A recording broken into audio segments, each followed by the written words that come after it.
Assalamualaikum warahmatullahi wabarakatuh. Kembali lagi bersama kami di Gibran Day. Kali ini seolah senjata makan tuan. Rekan-rekanku sekalian, bahwa Deddy Sitorus resmi dan akan dilaporkan ke Bareskrim atas ucapannya yang memang menyinggung Pak Jokowi dengan utusan Pak Jokowi yang memang menentang pemecatan Pak Jokowi dan mendesak Hasto dicopot, kurang lebih seperti itu. Namun ternyata dari kubu Jokowi sendiri tidak mengklaim dan tidak membenarkan adanya utusan Jokowi tersebut yang mencoba dalam tanda kutip mengintervensi keputusan partai.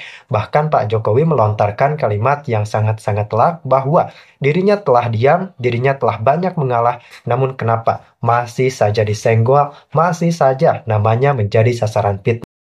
Namun tentu saja kita harus menyimak ini terlebih dahulu sampai tuntas, sampai nanti di akhir video kita simpulkan secara bersama-sama. Langsung kita simak terlebih dahulu. Bahwa ada cawe-cawe terhadap proses kasus Mas Hasto Kristianto, Sekjen PD Perjuangan. Siapanya? Belum tahu. Sebentar dulu. Nanti laporin sama Bung Mardian. Oh, mau dilaporin? Bentar. Ada rencana pelaporan? Hah? Siapa yang dilaporin? Nanti ini 1,5 menit keambil nanti. Ya apa? Saya tambahin. Ini injury time nggak apa. Siapa yang mau dilaporin? Ya, Deddy Sitorus. Atas pernyataannya terkait dengan di tanggal 14 Desember yang lalu. Ini berarti betul Pak Jokowi marah dong lewat Anda kemudian melaporkan. Yang pasti kami sangat marah. Itu loh. Kami sangat marah karena begini ya. Kalau misalnya namanya Pak Jokowi itu buruk, nama kami juga secara organisasi kan juga buruk juga. Jadi standingnya jelas itu.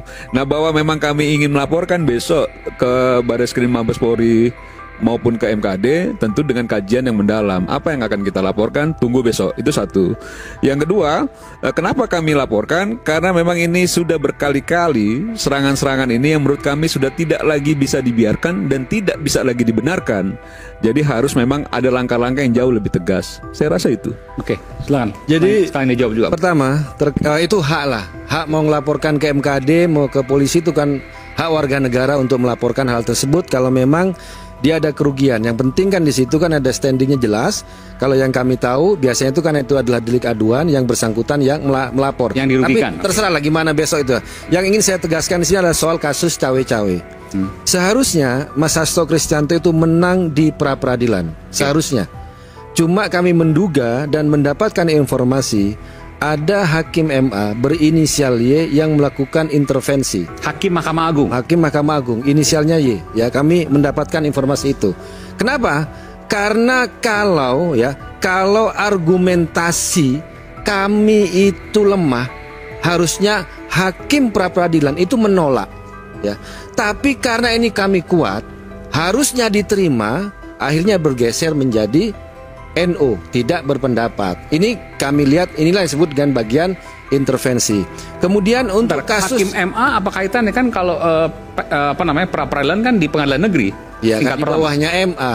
Artinya ada pesanan. Iya, di situ yang kami dapat informasi terkait cawe-cawe untuk pra-peradilan. Makanya kami masih diberi kesempatan selanjutnya untuk mengajukan 2 pra-peradilan, cuma gugur karena KPK buru-buru melimpahkan kasus ini ke pengadilan yang sudah berlangsung dari sejak Jumat kemarin. Dan karena saking buru-burunya KPK ya, sampai di situ ada kesalahan. Harusnya di situ menulis KUHP menjadi KUHAP. Itu merupakan kesalahan yang sangat fatal.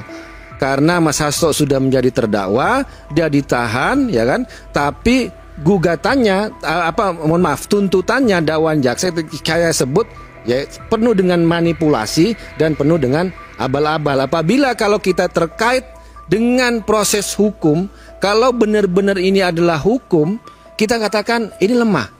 Ya, pasti ini ada persoalan cawe-cawe politik yang ingin melakukan kriminalisasi, yang ingin melakukan politik balas dendam ya terhadap Mas Hasto yang selama ini keras. Yang kami lihat kritik-kritik Mas Hasto memang kepada Pak Jokowi. Makanya ketika Bang Deddy Sitorus bicara pada tanggal 14 itu, bicara soal konteks politik kasus penetapan tersangkanya Mas Hasto. Karena kalau mau bicara kasus hukum, ini sudah 5 tahun. sudah ada putusan hukum yang tetap. Tidak ada namanya Mas Hasto dalam dakwaan jaksa yang lama atau putusan pengadilan dia merupakan pemberi uang. Semuanya adalah sebut Harun Masiku, tiba-tiba berubah sekarang menjadi namanya Hasto Kristianto. Kami tidak mau mengatakan bahwa menolak kewenangan KPK untuk membuat orang jadi tersangka, menuntut, itu kewenangan KPK. Tapi sekarang kita ingin menguji apa benar kualitas bukti yang dihadirkan oleh KPK, ya, ataupun juga penegakan hukum. Saya ingin memperkuat tadi yang disampaikan oleh Bung Rai. Ternyata memang ketika kasus ini berlanjut, ya, ada memang persoalan tebang pilih, gitulah.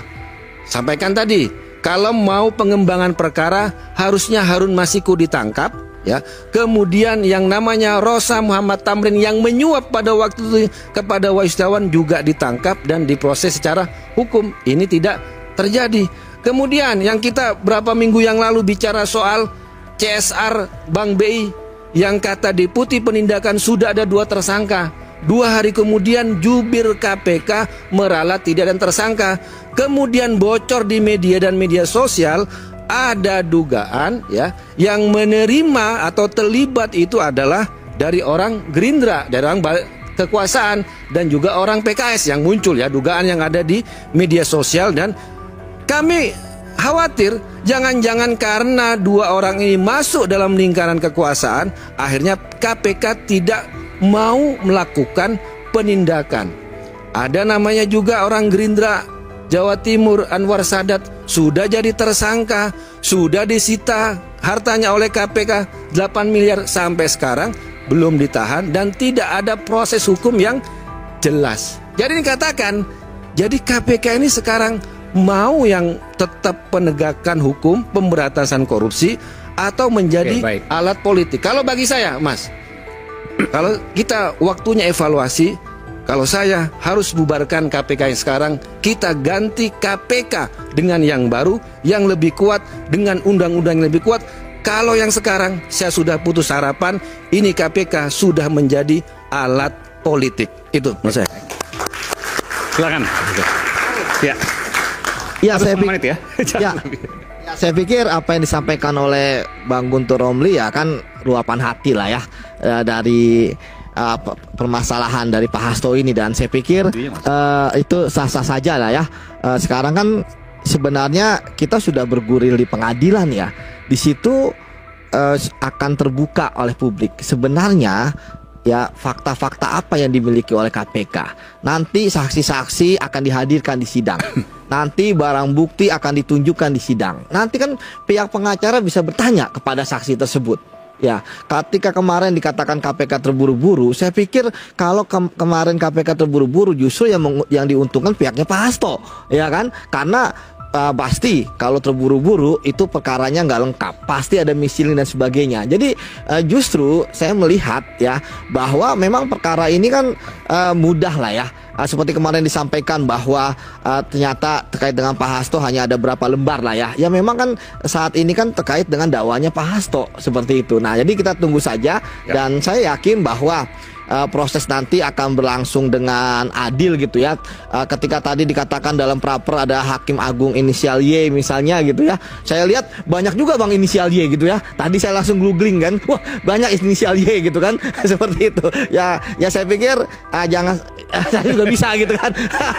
Oke. Jadi maksud saya Bang jangan sampai lagi nanti inisial makin banyak gitu kan. Kemarin kita udah masalah utusan gitu kan. Seperti itu Bang ya, seperti itu. Jadi ya kembali lagi bahwa ya kita yakin saja ini kan persidangan terbuka, kemudian kita bisa memantaunya, dan kalaupun nanti KPK memang ya saya tidak akan membela mati-matian ya kalau melihat bahwa ternyata nggak ada keterangan saksi, nggak ada alat bukti gitu ya tentu KPK akan kalah. Tapi ya saya masih yakin bahwa KPK mempunyai itu semua untuk mentersangkakan Pak Hasto, bahkan bisa membawanya ke pengadilan tindak pidana korupsi. Begitu Mas. Baik. Nah, untuk soal hal yang kayak begini, ini kan soal Hasto, ini kan soal sandra menyandra ya. Dia berharap Bu Mega bisa ikut dalam proses hukumnya dia. Ternyata Bu Mega juga tidak mau. Kemudian banyak cara yang lain, diadu domba antara Mega dan Pak Prabowo, nggak bisa juga. Adu lagi Prabowo dengan Pak Jokowi, nggak bisa juga. Akhirnya sebarlah hoak. Kita punya bukti besar. Sekarang bukti itu sudah kita simpan di Rusia, di bawah Makoni. Ternyata bohong juga. Jadi semua orkestrasi-orkestrasi yang disampaikan sebetulnya ini penyesatan terhadap kita yang selalu menonton drama-drama politik yang sebetulnya memalukan gitu. Kita sudah sangat memalukan lah. Sudah muak tadi kayak ada orang yang tegap, besar, mengirim pesan. Ada 9 orang yang akan menjadi target. Mungkin salah satu atau 2 yang menjadi target itu Dedi kali ya, Dedi Sitorus itu yang menyampaikan. Karena dia juga pejabat penyelenggara negara, ingat. Ketika dia kampanye, dia menjadi anggota dewan, dia pakai helikopter tuh. Nah kita tahu tuh duitnya dari mana, cek aja. Petugas penegak hukum bisa ngecek itu dari mana itu duitnya. Saya kira nggak fair kalau nggak ada orangnya kita. Ya nggak apa-apa, nggak. Ini kan ngebahas soal Dedi gitu loh. Gitu. Kedua, ketiga juga, ya kita jangan lupa sejarah bahwa ya ini kan lucu nih, para maling-maling ini mau teriak-teriak gitu loh, bahwa kami ini dikriminalkan. Enggak, lo penjahat udah, nggak ada urusan. Tadi apa yang disampaikan Mas Yudi tadi, nggak mungkin penegak hukum itu melakukan tindakan tanpa memiliki 2 alat bukti. Itu udah pasti. Mereka tidak mau sembrono dalam hal-hal itu. Jadi sudahlah, jangan lagi disandra bangsa ini, pemimpin bangsa ini kerap perilaku kriminal. Siapa ini? Si Hasto ini. Kemudian KPK harus dibubarkan. Buset, hebat banget.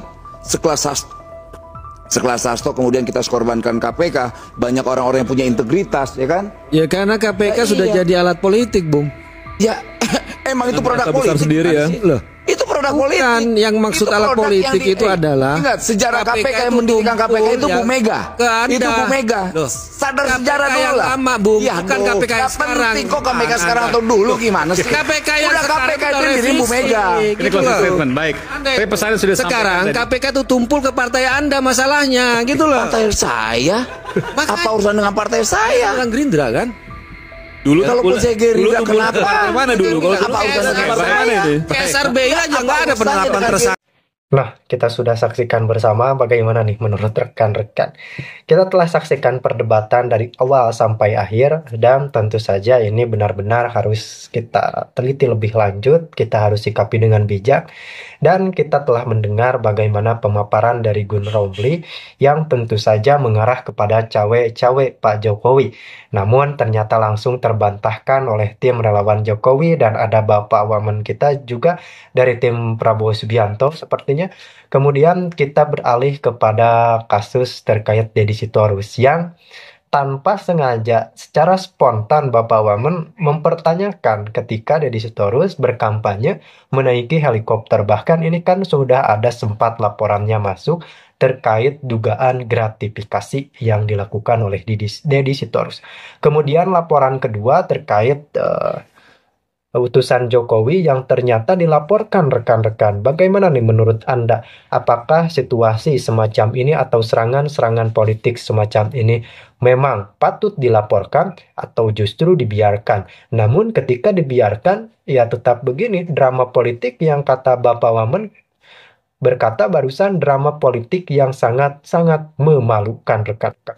Jadi semoga segala konflik yang ada di Indonesia segera teratasi, dan tentu saja yang bersalah harus menerima sanksi dari negara rekan-rekan.